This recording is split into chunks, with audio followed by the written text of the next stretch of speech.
Christ Life is more than a school. It's a nurturing community. Our qualified teachers use innovative methods that keep the minds and hearts of our students engaged. Our cafeteria isn't just a place to eat. It's a hub of nourishment and community.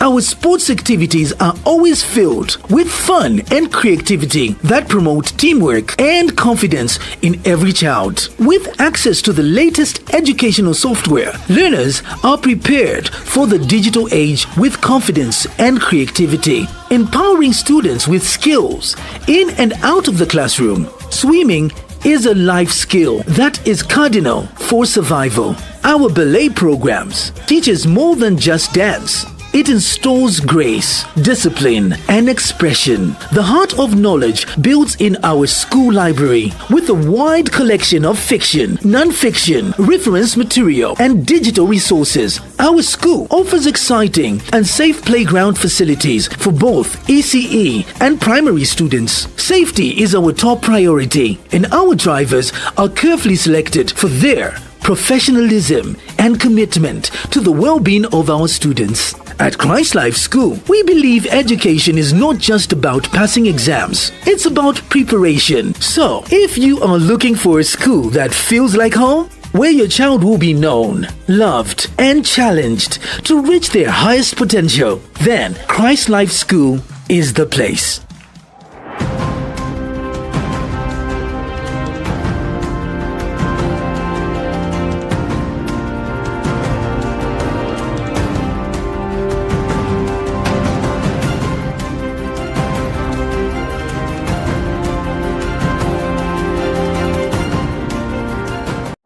Good afternoon and welcome to Cbc Tv Mid-Day News. The headlines. Copperbelt leads voter registrations. Cash for Work program suspended for review. Road accidents surged by 13% in third quarter. To read the news in detail, I'm Chansa Maimbo. Copperbelt Province has recorded the highest number of new voter registrations during the first phase of Zambia's mass voter registration exercise, with over 16,500 new registrants. Luapula followed with 14,106 new voters, while Southern Province registered 11,223. The Electoral Commission of Zambia says more than 200,000 voters were captured nationwide from October 13th to 16th, including 95,900 new registrations and 104,000 updates such as replacements, transfers, and corrections.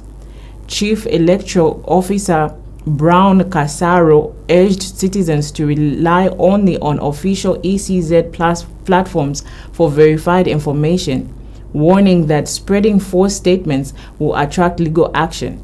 The registration exercise continues in 6 phases across all 156 constituencies from 8 a.m. to 5 p.m. daily, including weekends. More in this report. During phase 1, the Commission has recorded a provisional total of 200,080 registrations, broken down as follows: 95,907 new registrations. So these would be what we refer to as first-time voters. 95,907 new registrations, further broken down as follows: males 43,587 and females 51,346. In terms of updates, we have 104,173 updates. These include transfers and replacements. The following is a provincial outlook of the new registrations for phase 1. So this is the breakdown per province. I'll only speak to the totals. I think at some point corporate affairs will share the statement that the details numbers can be extracted therefrom. So in terms of new registrations by province, in alphabetical order. So Central Province has recorded 5,148. Copperbelt Province, 16,550. Eastern Province, 7,973. Wapula Province, 14,106. Lusaka Province, 9,248. Muchinga Province, 3,990. Northern Province, 8,939. Northwestern Province, 8,244. Southern Province. Copperbelt Province Minister Elisha Matambo toured Hume Metals along the Chingola-Solwezi Road following reports of environmental pollution affecting local communities, farmers, and Luakole Day High School. Expressing disappointment in the mine's operations, Minister Matambo recommended the closure of Hume Metals until all environmental and community concerns are fully addressed. Zambia Environment Management Agency ZEMA has been tasked to strengthen oversight on the copperbelt mining sector. The minister stressed that while government under President Hakainde Hichilema welcomes investment, it cannot come at the expense of public safety or the environment. He warns that the company must comply before reopening or face legal action if it continues illegal operations. More in this report. My friend is ever different. Do you have all these complaints? The damage to the road, the dumpings. Just look at the environment. Just look at the environment itself. Yes, sir. What did my friend say? My colleague, the Minister for Green Economy, when he came here? Yes, so when he came, we issued them an order to stop all activities, and then not only that, to move the material away from the dump area. Until they do it. Well, they are working, these people. They are working. Yes, and then further action have to be taken against them. You know what I'm going to do? You know what I'm going to do, Wazema? I am the minister for this province. I'm civil servant number one. I'll disband all of you from this province. Maybe you go and work from somewhere else. You are not serious. You are not serious because President Hakainde has been working so hard to bring the mining sector back to life. And every day we get good news on the roads, good news on the mine. The Ministry of Local Government has temporarily suspended the Cash for Work program nationwide to allow for reconciliation and a review of its operational guidelines. Permanent Secretary for Administration Dr. Gabriel Pauline says the suspension will enable the ministry to establish a more robust system to prevent double dipping of government resources.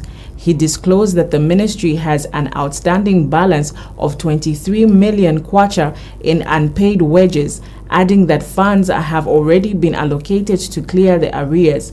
Dr. Pauline explained that some beneficiaries already receiving social cash transfer support were also enrolled in the program, a situation he said must be addressed through data consolidation across ministries to eliminate overlaps and strengthen accountability. More in this report. So today's interaction is primarily a follow-up to what happened last time, where we provided an update on CDF, but we also clarified some of the programs or projects that are being undertaken under the Ministry of Local Government and Rural Development. So in terms of CDF, we know that the 2026 allocation has increased to 40 million kwacha per constituency. And actually the amount has been going up from 2021 to date. So we know that over the past 3-4 years, government has been committed to ensuring that more resources are allocated towards CDF. But what is the primary objective of CDF? CDF, by now, we should know that it aims to drive local development, to empower communities using a decentralized approach. Now, how do you empower people if you don't give them resources? And that's the question that CDF answers. Not only are systems and mechanisms designed in a way that there's local participation, the systems and mechanisms empower local participation by provision of resources, and we call those resources the Constituency Development Fund. So we wish to give an update today in terms of the allocation that government has promoted around that. So we know, for example, that through this allocation of resources, CDF remains a pragmatic tool for local development. The Zambia Police Service has reported a 12.9% increase in road traffic accidents between July and September 2025. A total of 10,126 accidents were recorded compared to 8,970 during the same period last year. Of these, 583 were fatal, resulting in 753 deaths and nearly 1,900 serious injuries. Lusaka province recorded the highest number of accidents at over 5,200, followed by the Copper Belt and Central provinces. August was the worst month with more than 3,600 cases. Police also revealed that 387 children under 16 were involved in accidents, 73 of whom died, mostly as pedestrians or passengers. Motorcycle accidents remain a major concern, with over 1,100 cases, causing 159 deaths and over 500 injuries. The main causes include excessive speed, misjudging distances, and disobeying traffic rules. Traffic offenses also rose by 23%, with more than 49,000 cases generating 22.5 million kwacha in fines. As the festive season approaches, police say they will intensify enforcement and public awareness campaigns. This is according to a statement issued by Police Deputy Public Relations Officer Godfrey Chilabi. Minister of Green Economy and Environment Mike Elton Mposha says climate action is now a present reality, not a distant warning. Speaking during the Nationally Determined Contributions (NDCs) and Sustainable Development Goals (SDGs) dialogue and high-level diplomacy on climate finance in Chilanga, Mr. Mposha said climate shocks continue to threaten livelihoods and economic growth across Africa. He emphasized that the Sustainable Development Goals and nationally determined contributions are blueprints for survival, equity, and prosperity, but warned that without adequate financing, they remain promises on paper. Mr. Mposha reaffirmed government's commitment to mobilizing local climate finance and aligning climate action with Zambia's development priorities. UNDP President Representative Dr. James Wakaiga called for predictable and inclusive financing to make Zambia's climate commitments meaningful. More in this report. Climate change has implications on internal security as it affects availability of arable land and water, which could easily lead to conflicts among communities while exacerbating the human-wildlife conflict as witnessed during the drought situation. Guests of honor, the climate crisis is no longer a distant threat, and in fact I do agree with Abel when he says that it is a lived reality for all of us. From the floods and droughts to food insecurity and displacement, the impacts are most felt acutely by those who are least responsible. Pointed out, the urgency of climate action is no longer a distant warning. It is a present reality. From declining river water levels to erratic weather patterns, the impacts of climate change are intensifying, and they are disproportionate. The Ministry of Small and Medium Enterprise Development has celebrated Zambia's growing fashion and textile industry at an event held at Sarai Gardens in Lusaka West. The showcase brought together entrepreneurs, SMEs, and industry players to explore opportunities for growth and innovation. Minister Elias Mobanga reaffirmed government's commitment to supporting the sector, while Permanent Secretaries Chama Fumba and others emphasized its role in driving economic growth and job creation. The event also provided a platform for networking and sharing ideas, positioning Zambia as a hub for creativity and entrepreneurship in the region. More in this report. On this industry, she'll be going there. The ministry has facilitated for her travel, the Minister of Youth, and the Minister of SME has also facilitated for her logistics when she gets to Ethiopia. So you could be one of those, in the next month. You could be one of those. So we want you to showcase these are opportunities. And for us, the Minister of SME, it's a business. We're looking at the entrepreneurial spirit in this,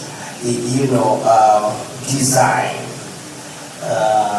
So, what I was saying, my PSs and my directors are here to see. The government of China has donated $3.5 million towards Zambia's drought response to support communities affected by the 2023-2024 dry spell. Vice President Mutalena Lumango described the donation as a reflection of Ubuntu, the spirit of solidarity and compassion. Speaking during the handover at the Disaster Management and Mitigation Unit in Lusaka, Mrs. Nalumango said the funds provided through the World Food Programme will procure over 5,600 metric tons of maize to benefit 188,000 citizens in drought-hit areas of southern and western provinces. She said the support shows a lasting friendship between Zambia and China as both nations continue to strengthen ties in food security and climate resilience. The Lusaka City Council has intensified cleaning activities in the central business district ahead of rainy season. Council teams are clearing drainages at the new Soweto markets to prevent blockages and reduce the risk of waterborne diseases such as cholera. Public Relations Manager Chola Mwamba says the initiative aims to promote public health and environmental cleanliness. She has urged traders to stop dumping waste indiscriminately, warning that voters of the Solid Waste Regulation and Management Act of 2018 will face legal action. The council says maintaining a clean and healthy environment remains a top priority as the rainy season approaches. Civil society organizations have praised the Green Living movement for 25 years of promoting sustainable development, particularly its stance against genetically modified organizations, GMOs. The commendation was made during the GLM Silver Jubilee celebrations in Lusaka. Miga, reflecting on his early work with GML, highlighted the organization's efforts to oppose GMOs in Zambia and noted its continued impact even after its transition to save the children Zambia, including visits to field offices in Serengeti district. He also observed GLM's growth beyond environmental advocacy into border development areas, with expanding presence in Sinazongwe, and praised positive impact on communities nationwide. More in this report. This organization has grown and is transformed to be one of the organizations that are recognized within the space of environment. For me, speaking on behalf of CSOs, I really want to appreciate your work and the transformation that has taken place over the 25 years. And I really want to say, keep the good work. Keep on transforming the lives of the people that you are working with. Given the current issues that are happening, especially the effects of climate change, the impacts that the communities are feeling, I think it is our duty. Government has allocated a 2 million grant to support climate change mitigation and adaptation in vulnerable districts across Zambia. Mumbwa and Luano in Central Province have been selected to benefit, with projects expected to be implemented before December 25th, according to Maimbolwa Matali, Monitoring and Evaluation Specialist at the Ministry of Green Economy and Environment.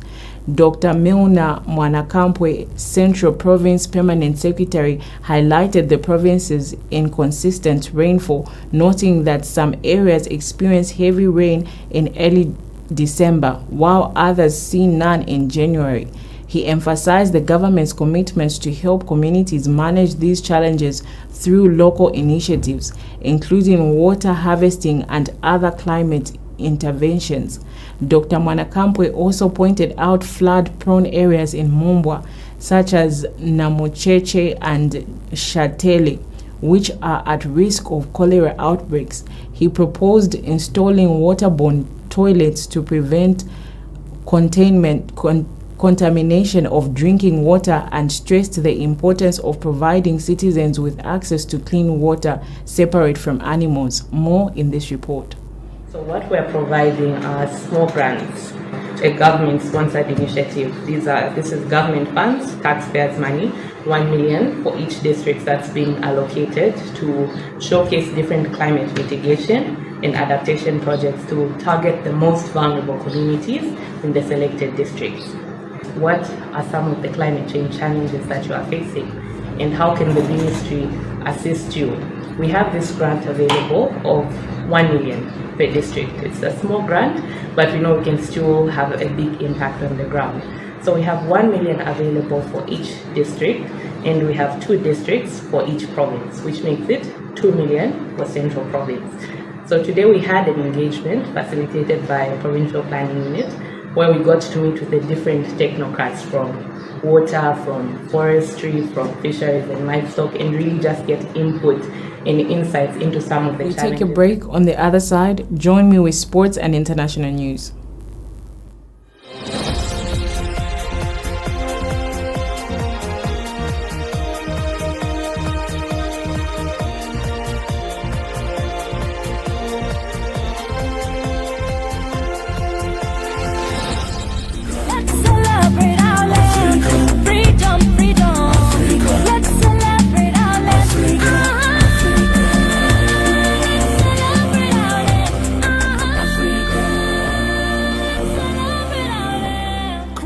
Life Church presents Women Flourish Conference. Luke 10 verses 38 to 42.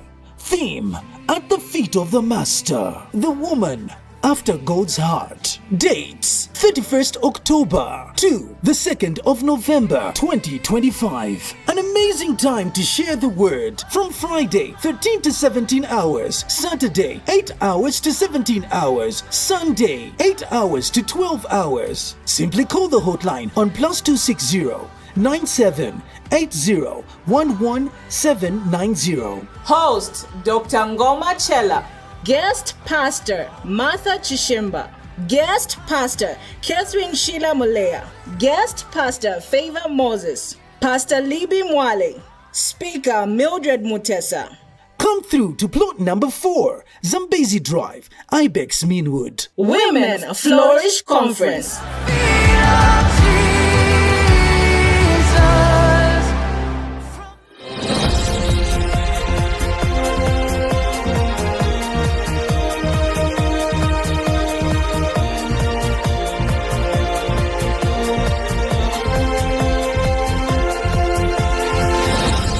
Welcome back. Thank you for staying tuned. We continue with the news. In football, the Zambia Under-17 women's national team resumed training on Monday afternoon as they prepare to face Japan in their Group F match on Wednesday.